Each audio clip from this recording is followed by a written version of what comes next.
ഉണ്ടായിരുന്നു പടം? ചേട്ടാ നല്ല അടിപൊളി പടമല്ലോ. ആദ്യം മുതൽ അവസാനം വരെ കണ്ടിരിക്കാം. നല്ല എന്താ പറയുക, അത്യാവശ്യം നല്ല കോമഡി ഉണ്ട്.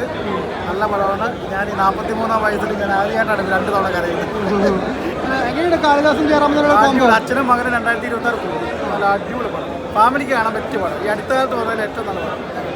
ഇവിടെ എന്തായിരുന്നു പടം കാണാൻ നല്ല ഉഗ്രം പടമാണ്. ഫാമിലി ആയിട്ട് കാണാൻ പറ്റുന്ന പടമാണ്. ജയറാമേട്ടും നമ്മൾ വിചാരിക്കാറില്ലേ, നല്ല ഫാമിലി ആയിട്ട് കാണാൻ പറ്റുന്ന പടം. കുടുംബചിത്രം അഗ്രഹമുണ്ട്, ഗംഭീരമുണ്ട്. പിന്നെ അച്ഛനും മകനുമായിട്ടുള്ള കോമ്പോ അത് വീണ്ടും വർഷങ്ങൾക്ക് ശേഷം നല്ല പടം. കുടുംബത്തോടു കൂടെ വന്നിരിക്കാൻ കാണാം. ഇമോഷണൽസ് അതുകൊണ്ട് എല്ലാം ഉണ്ട്, തമാശയുണ്ട്, ഗംഭീര പടമാണ്.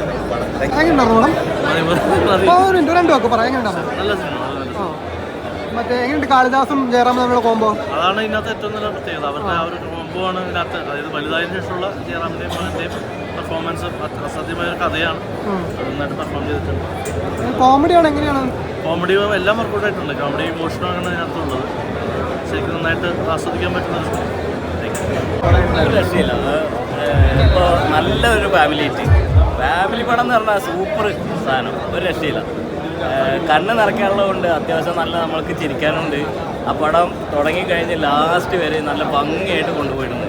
എന്ന് വെച്ചാൽ ജയറാമേട്ടൻ്റെ ഒരു വൻ തിരിച്ചു വരെ തന്നെയാണ്. കാളിദാസ് ആണെങ്കിൽ അതിൽക്കും മെച്ചപ്പെട്ടിട്ട് അവനും വരുന്നത്. പിന്നെ ആശ ചേർത്ത് അമ്മയും മകനും അച്ഛനും പാടെ ഒത്ത് തുടച്ചു പോയി. ധൈര്യമായിട്ട് ടിക്കറ്റ് എടുത്തോ, പടം തിയേറ്ററിൽ വന്ന് മസ്റ്റ് വാച്ച്. എങ്ങനെയുണ്ട് കാളിദാസും ജയറാമും തമ്മിലുള്ള combo? Feel good family. Comedy ഒക്കെ ഉണ്ടോ? കോമഡി ഉണ്ട്, വർക്കൗട്ട്.